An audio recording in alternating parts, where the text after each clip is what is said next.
नमस्कार मित्रांनो, आज आपण जाणार आहोत संभाजीनगरच्या हिडन प्लेसला म्हणजे सारोडा जंगल, जे की संभाजीनगरपासून फक्त 15 किलोमीटर अंतरावर आहे. निसर्गाच्या कुशीत काही क्षण घालवायचे असतील, ट्रेकिंगचा आनंद घ्यायचा असेल आणि गणपती बाप्पाचं दर्शन घ्यायचं असेल तर हे जंगल एक परफेक्ट ठिकाण आहे.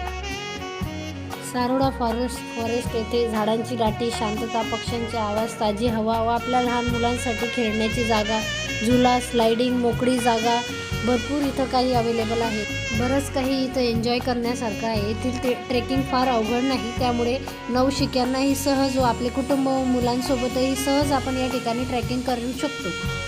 चला तर मग ट्रॅकिंगला सुरुवात करण्याआधी आमच्या साहेबांनी नॉनव्हेज लवर असल्यामुळे त्यांनी नॉनव्हेज घेऊन, इथं भरपूर हॉटेल आहेत की जे स्वतः बनवून देतात, त्यांच्याकडे आम्ही मटण दिलेलं आहे आणि आल्यानंतर आम्ही खाणार आणि ट्रॅकिंगला आम्ही सुरुवात केलेली आहे.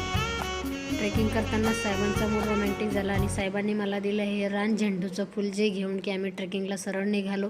हे सारोडा जंगल निसर्गप्रेमींसाठी एक खजिना आहे. इथं ट्रेकिंग करताना हिरवळ, शांतता आणि ताजी हवा मन प्रसन्न करते. मुलांसाठी खेळण्याची मोकळी जागा असल्यामुळे कुटुंबासोबत वेळ घालवण्यासाठी उत्तम ठिकाण आहे आणि ट्रेकनंतर गणपती बाप्पाचं दर्शन घेतल्यावर वेगळंच समाधान मिळतं. गणपती बाप्पा मोरया.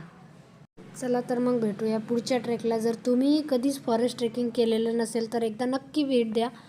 गर्दीपासून दूर, झाडांमध्ये पक्ष्यांच्या आवाजात स्वतःला शोधण्याचा हा सुंदर मार्ग आहे. चला तर मग स्वस्त राहा, मस्त राहा, फिरा आणि एन्जॉय करा. आणि व्लॉग आवडल्यास लाईक करा आणि फॉलो करायला विसरू नका. थँक्यू.